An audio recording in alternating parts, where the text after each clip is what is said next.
3 years after the original Dune, Dune Part 2 is finally here. And I know you've certainly got some opinions about the film. We've kind of popped off in that we've got now over 100 subscribers, don't mean to brag. We're kind of like famous now. We actually get quite a lot of comments these days. Oh my God, a lot. And only about half of them are abusive. I know, but some people have been really complimentary about us having like a really good dynamic, like because we were on the same wavelength. So all the one of us is right and one of us is wrong. One of us tells lies and one of us doesn't. And it's a big burden for me that having to be right every time, but like someone's going to do it. But he also lies. Everyone on our Madam Web video who are like, wow, they work with each other so well. You're going to hate this because we're about to argue with each other about these films. We're going to get hopefully quite heated. If you liked our Willy Wonka reviews, you're going to love this. Right. So we've both rewatched Dune 2021. We've seen Dune Part 2. And later on we're going to talk about Jodorowsky's Dune and touch on Lynch's Dune. Yeah. This is primarily going to be about Dune Part 2. With the context of Dune 1. Yeah. We're going to start off spoiler-less. No spoilers. I'll try. Dune Part 2. For me... Yeah. Goodness, oh boy, oh golly gosh. What a great experience. I loved it. From start to finish. As an enjoyer of the book, I think it's just so well executed. And I think it's so clever and subversive. No, it's not. I think it is. What are you talking about? I think it's visually stunning. I think it's the grey. Performances are grey. Great. Everything is grey and flat. So let's break it down. I think that's the best way to do it. I like the orange bits. So, what was the plot? Oh, who cares? No, the plot. Actually, the plot's quite good. It's fine. It's fine. The plot is this part 2? Yes. Right, so the last time we saw our heroes, Paul and his mum, Jessica, were in the desert with the Fremen. House Harkonnen had just taken over Arrakis. Paul's family are dead, and his like mates and his soldiers. So he's in the desert and he needs to learn the Fremen's ways because he might be the chosen one, maybe. He's seeing visions. Maybe he's seen Zendaya in person now after just visions. And yeah, he's just trying to...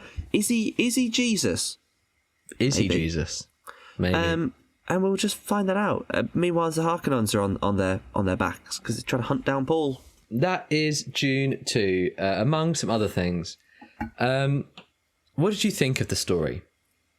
I think the story is fine. I like the sort of like Game of Thrones. You know how you got your different factions. They're all got their different goals. They're all trying to get power. People fighting over it, and they got the different motivations. Then all the characters are flawed and a bit grey. And there's no. You think I do like how it starts off. You think like Atreides goodies, Harkonnens baddies, and it sort of becomes a bit more like now they're both like just colonizing rich pieces of shit. Yeah, completely. And it's the Fremens who you want. But then even then the Fremens are now they're ending it, going on a jihad, killing everyone else. And it's like, well, they're bad too. So I like that. The greyness of it all. Not the cinematographical greyness of the... I like the... the story's fine. There's other... My problem is everything else. Have you read the book? No, I haven't. No, and we always say that... That doesn't matter. It doesn't matter. No. It doesn't matter. You should be able to see a film without having read the book or read source material, and you should be able to watch it and enjoy it as a vacuum. Yeah. And I think a couple of gripes I had when I originally watched Dune 1, there are a couple of tiny little bits missing that just weaken it compared to the book. After rewatching Dune 1, I enjoyed it a lot more. Dune 2, I just think it's so strong story wise, and I think you're completely right. I think it's a bit maybe reductive to say it's like Game of Thrones, because that kind of just starts as a great wagon and then just falls into like an atomic mess. Yeah. I mean, Game of Thrones, when I say that as a compliment, I mean the first like 6 seasons when it was good. Good Game of Thrones. Yeah, good Game of Thrones. Well, I don't know how Dune ends, and actually, from what I hear, Dune just sort of fizzles out into nonsense too. Yeah, I mean, books. It's something that Jodorowsky talks about in the documentary, that although Dune 1 and Dune Part 2 are based on the book Dune, it then continues on. It's like serialized, isn't it, through Frank Herbert, and then maybe his son takes it on, or someone else takes it on. Yeah. So Dune Part 3 is going to be based on the book Dune Messiah, which should bring it to a conclusion. I think Big Denis Villeneuve, has such a great style throughout this. I think the direction in this is stellar. No, I totally disagree with that. I think he's a great director. I think Arrival is a perfect film. I think he's directed it to be the most boring it can possibly be. I think you are joking. I don't give a shit about a single character. I think way. It's not just like the style of like. I love the way it's edited, for instance. Apart from the pacing, I love. There's certain bits of like the visual style that I'm into, but a lot of directing is directing actors, and I don't believe that any of the characters are real. I don't believe there's any depth to any of them, and I don't believe their chemistry with each other, and I don't care about them at all. There's nothing made me care about the characters. So the hard thing about adapting Dune, you read the book and so much of it is internalized. You read a lot of what Paul is thinking, and you understand that he's been groomed for generations to be this like next level thinker, because you understand how he approaches a situation like through his thought process, which you can't do in a film, right? You can't approach a thought process like that. I will say Paul was considerably more interesting and in-depth in the second one to the first one. Yes. I think my main problem is because Paul I actually found quite interesting. The more like three-dimensional he got as the movie progressed, and the more you kind of changing your opinions on him, I was like, this is good shit. This is interesting. Yeah, he has agency, and he understands the first film he's been taken through this narrative that's been happening through centuries. And Dune 2 picks up, it's now just him and Jessica. And they have to figure out not only how to survive on this desert, not only survive around the Fremen, but also like navigate intergalactic politics in a way that restores House Atreides to power in Arrakis and kills the Harkonnens. Yeah, but it's not an interesting way. It's just, we'll just marry the Emperor's daughter. It's not as easy as that. Well, yeah, they need to go south and draw everyone in and do a bit of a trap. And the biggest, what I found most interesting about this was the white savior subversion. Yeah, it's the political intrigue and weaving around that. I think was done so well that it takes the classic concept of white savior, of hey, I'm just a white boy here in this place, but I'm actually here to save you. But I do feel like it kind of still is that white rich guy goes to a foreign land desert where a bunch of like brown people who speak another language and have a different culture to him. He takes them over, he becomes their leader, and he rules them, and he does what they couldn't do on their own. And I don't think it really does subvert that. I feel like it just follows that trope to a T, really. But it's not like... What's an example? Like The Last Samurai, of Tom Cruise rocking up to feudal Japan and becoming the best samurai that ever was. This is very much like he knows that he's been groomed for generations by Bene Gesserit to be in House Atreides, to have the power of the voice. And he knows the Bene Gesserit have been going around Arrakis, like creating propaganda that a white savior is going to come. Like it's all predetermined. Religion is predetermined to get more power for the powerful people, and he knows that, and Jessica knows that, but Jessica wants to use that for like Bene Gesserit reasons, and he's like, I don't want to do it, but I have to. So it's hard to know whether he genuinely believes in the Fremen and wants to help them. It's not entirely clear. Yeah, but he still, that was like, interesting. Kind of drags his feet and manipulates the situation. Like he has to, because he has to find a way to get revenge and bring his house back up. Yeah, I mean, I feel like Okay, they did add a bit more depth to the sort of white saviourness in that, he wasn't just the best of them. They do always say, oh yeah, you're shit at sand walking. Well, he was good at riding the worm. But yeah, and they are sort of intelligent, and they're shown to be kind of the heart of the story and the most morally justified, because they just want to sort of be left alone and not get involved. Until they do. Until they have to. Until they're manipulated into believing that the Messiah has arrived and takes them into a holy war. What I think doesn't work as well is it kind of makes them out to be like stupid and easily manipulated and sort of just used for the... But then I think that's a commentary on like modern... Not to get political. We're getting political in this podcast right now. I think it's more of a commentary by Herbert on religion than... on like that kind of culture. Well, I would expand about this point, but it'd be a bit of a spoiler. No But I was going to say, where it goes is like, okay, there is some interesting stuff there. Let's talk about performance. So you don't think that they were directed overly well? I don't think they were the right cast, a lot of them. I think...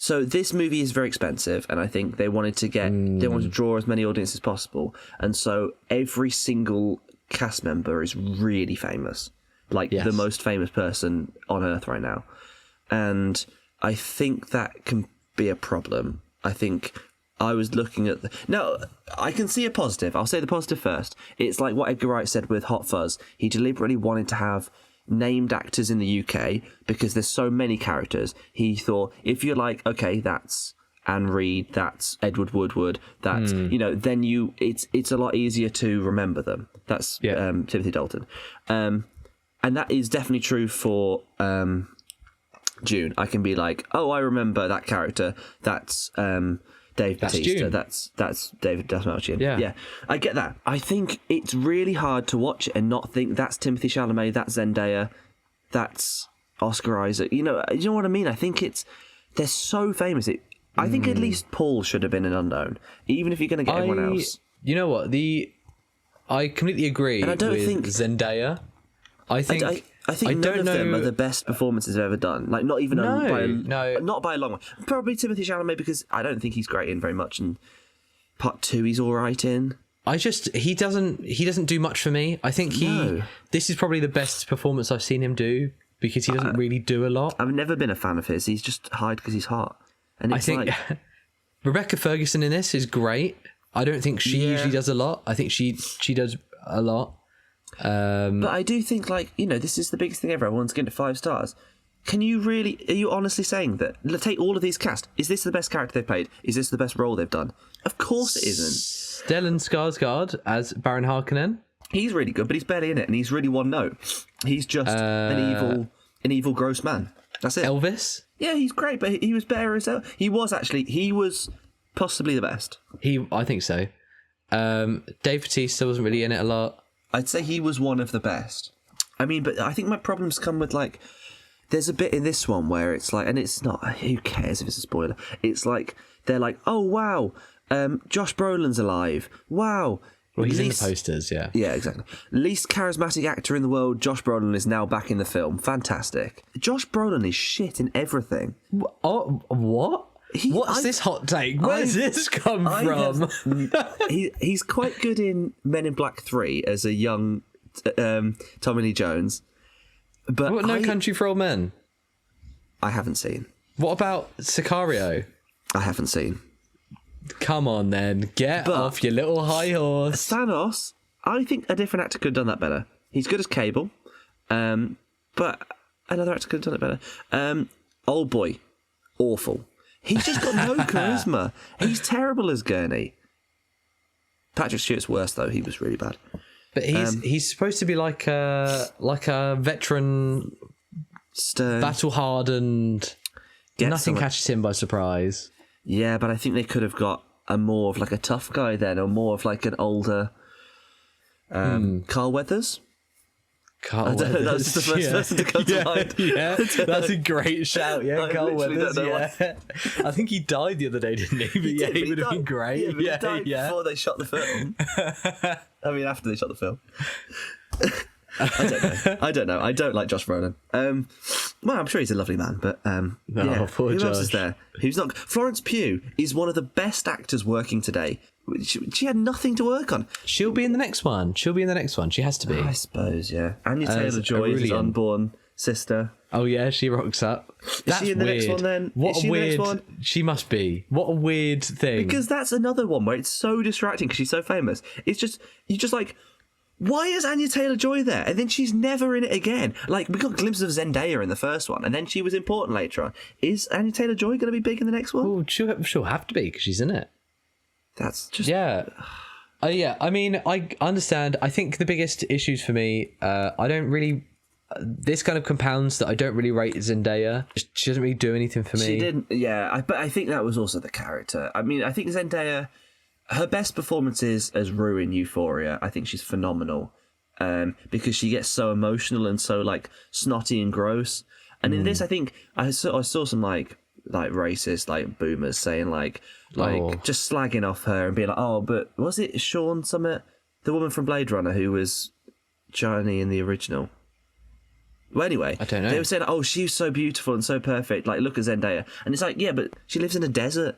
Like, I actually thought Zendaya being the way... I actually thought that was, like, fine as a performance. I don't think there was anything on the page. So I think, like, she kind of did what she could with it. Again, maybe this is because it sets up for part 3. But she is supposed to be very important. And I just don't think she plays it overly well. Well, I think very bland. Doesn't show any emotion. But then I think she's just very bland in everything. Other than that one Disney Channel show she was in. But she's really good in Euphoria. I know she can do it. Yeah. But that is the case. Look, they should have got someone else. They got it because she's Zendaya, because she's a name. Yeah, completely. She got people. I mean, the whole marketing of the first film was like, look, Zendaya's in this movie, and she's in about 4 minutes. Yeah. Cinematography. The first one won, didn't it? Orange. It's not orange. It's orange occasionally, and that looks quite nice. And then most of the time, it's such a desaturated, like, grey sand colour. What about the worms? Big worms. They were shot nice. They're the same colour as the sand, and so are all the costumes. And so but all how of the vehicles. are you going to film? How are you going to film like a desert film? Yeah, but you have higher contrast, or you have more vibrant. Or when the fucking Harkonnens are fighting the Atreides, not the Atreides, the Fremen. Why are they both just in grey suits? I can't tell who's who. I mean, the Fremen, grey, fine, but then make the most out of their like tan-coloured like wraps, and the texture of their costume is like they've got this cloth that flows when they move, and then you got the Harkonnens smooth all over, like smooth black. rubber. Yeah, like great. These two, I'm gonna tell who's who, but you watch the film and they're both just grey, like futuristic suits. And it's like, what the fuck is this? Let me change your mind. Okay, let me change your mind. What's the Harkonnen planet called? Geddy Prime? Geddy Prime. What about that? What do you think about that? That's quite fun. I quite like that. It looks kind of like horror-y. It looks like the inside of the spaceship in Arrival. Yes. It reminds me, when you... so you see it in the trailers, there are... it's usually when you see Elvis in the trailer, and he's like shouting, doing his big Elvis shout. Yeah. And it's all black and white. And you're like, ooh, I wonder why that's black and white. You'll find out. We won't say it now because this is non-spoilers, but you'll find out when you watch the film. It's a sort of thing, who cares? The thought process behind it and the way they worked it into the world and the way it just so organically changes palette. And I didn't fully understand it, but I thought it fits. I did think that was cool. Great. It's one of those ideas that you're like, why didn't I think of this? It's such a great... that transition, that sequence is going to be one of the film school sequences. Yeah. Like that idea, it's going to be, why didn't I do that? Short films for the next 10 years are going to be that. There are just going to be I don't think it's that weird clever. sequences like that. I think it's great. It's fine. I don't know, but all these things, it's like, yeah, there's good little moments. There's interesting stuff in there, but it's a 2.5 hour movie that is so slow and so boring for most of it. Oh my God. If it was like interesting thing, cool, then I'd be interested. But it's just interesting thing. And now we need to watch them walking through a desert for a fucking 5-minute scene. And But then that's the difference between this and Star Wars. Star Wars has a pace to it. Star Wars is a film which is a film. Dune is It is a book which is a film. Yeah, but I think this was just, it seemed like almost a word for word recreation of the book. Everything has to be kept in, and sometimes you need to make changes, and you need to be like, that doesn't work well for this format. Look at Jodorowsky. Look at Jodorowsky. Let's just keep the name Dune and then change everything else. What was the line he says? I rape it. I rape Dune. I rape Frank Herbert, but in a nice way. Yeah. God, what a character. Oh man. What else? What else is there about Dune Part 2? Nothing. See, that's the thing. Everyone's like, oh, it's flawless. Okay, right. It's not, though, is it? Who's your favourite character in Dune Part 2? Well, it'd be Elvis. Okay, what's interesting about him? I think That it's you haven't interesting. seen anything else before. I think it's interesting that this is a story where you watch it and you go, wow, the hero of this film is Paul Atreides. And then you watch it and, Shall we go to and there spoilers? is let's go into spoilers. Yeah, let's go to spoilers. Spoilers. This is a spoiler warning. We're going into spoilers. 3, 2, 1. You watch the film and you're like, wow, Paul Atreides is the hero. I'm really rooting for him. Yeah. But he's also leading like a holy war. Yeah. So that's kind of putting some bad points on my Paul side. Yeah. And then you look at Elvis and you're like, Elvis is an evil man because we know the Harkonnens are evil and they all look like eggs. And he's savage and he's aggressive and he's boisterous and he's vain. But there are like odd scenes. You're like, why are we following the princess and the Bene Gesserit lady and Leia Sadu? Why are we following them? That's just irrelevant to the story. But then you're like, oh, wait a second. They've groomed Elvis in exactly the way that they've groomed Paul. Okay. So they are the same because it's all about creating a white savior to indoctrinate a people. So whether that's Paul who indoctrinates Arrakis for spice as an easy way to get space travel, or it's Elvis in a different way, either way, the people with power are going to get spice. That is... You've sort of sold me on that. That is interesting as a parallel. But I just do feel like his character is, I'm evil, I'm cruel, I'm selfish. And that's it. But I think the people around him manipulating him is interesting. And I think the way that it starts off, he's like so heavily contrasted to the heroic Paul. And then Paul, the more power he gets, the more he sort of becomes no different to him. And their fight at the end, Their fight was good. sick. I Cool. I don't get why Paul was like stabbed in the shoulder, and I think in the gut too, and didn't really react.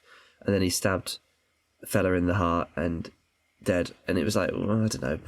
Paul should be on the floor still. Whatever. That's my problem with every movie ever. It's not just a Dune thing. Like you were saying earlier, with the way you like find out information in this, which you knew in the book, but maybe wasn't as well done in the film. Yes. Spice. The importance of spice. Yes. Spice. I think in Lynch's film, the exposition is just horrendous. But I did, from the first few minutes of that, get more invested in the importance of spice and its role in the story than I ever did in Villeneuve's one. Like, I think even just the inclusion of the most interesting thing I've seen in any of these films is the fact that over thousands of years they genetically evolved like a human with spice to be able to travel, and he's like a creature, and I think that's sick. And it's barely touched upon, and it's not in the new films. And I think that is so sick. What a cool concept. And that's freaky, and I love that. I don't know why that's not in it. Why is that not in the new one? That's so cool. I don't know. That Spider-Man is, though. That weird spider thing from the first one. That's it. Yeah, but that doesn't really have anything to do with it, apart from just being like, God, he's a weird man, isn't he? He's a baddie for doing that to someone. You know what? I'm starting to feel like it's actually a metaphor for the Western powers going to the Middle East. No, it is. What do you think? It is. And that is good. That's good stuff. The content is good. The story is good. The themes are good. I just think it's boring. That's where I come from. It's boringly presented. But yes, that's a great parallel.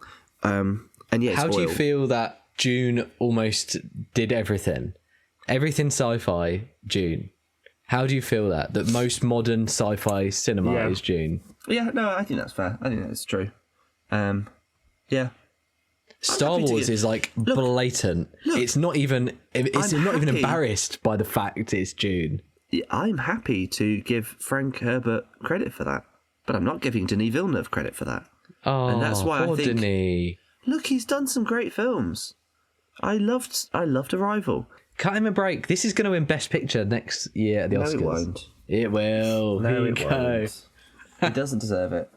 This is what I've noticed from any one of our reviews. You are interested in films when they make you think. I am interested in films when they make me feel. Is that fair? I think that's fair. You like meaning and message and stuff like that can intellectually stimulate you, and then kind of to you being entertaining is secondary. Whereas I say it needs to entertain me first and be fun and engaging, and then that's a bare minimum. And then it needs to, and then I love if you layer some interesting themes and stuff within it.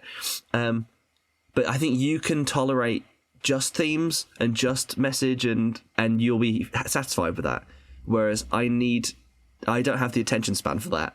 And that's completely fine, because however either of us, anyone at home interprets art, that is a valid way to interpret it. Oh wow, what a healthy discussion this has been. Very healthy. And make sure you're having healthy discussions with your friends too, people at home. Yeah. I rated Dune Part 2 5 stars, and I would like to see it again, but probably don't have time. Well, I watched Dune 1 last week. I rewatched it. I watched it in the cinema too. And then I watched it this morning with my dad, because he wanted to see Dune 2 with me. He hadn't seen Dune 1. He read the book, which is weird, because after I finished it, he was like, I didn't like the book, so I don't know why I wanted to see that film, because I didn't really like the film either. Okay, Tim, calm down. But God. Yeah, I gave Dune 2 3 stars. So now I've seen Dune 1 3 times. I think more times I've watched it, I've been more into the lore, and I've thought, okay, this is the interesting lore, interesting themes. I still don't care about the characters. And then Dune 2 is like, I'd have to rewatch it, but I don't really have the energy. But it's like, yeah, there's interesting stuff there. If a different director took it, I think it could be adapted into something I'd love. But it's just like David Lynch. Yeah, like David Lynch. But it's been basically universally considered that this is the definitive Dune, so I don't think that's ever going to happen. Yeah, I don't think it's just not my taste for this sort of story. And that is completely fair enough. You go and watch Star Wars. It's fine. There's plenty of other films out there. You enjoy Dune, and I'll enjoy Mean Girls. Phantom Menace. Oh. No, this is better than The Phantom Menace. Is it better? No, I'd rather watch The Phantom Menace. I would rather watch The Phantom Menace. I can see that this is better. Now that's pod racing.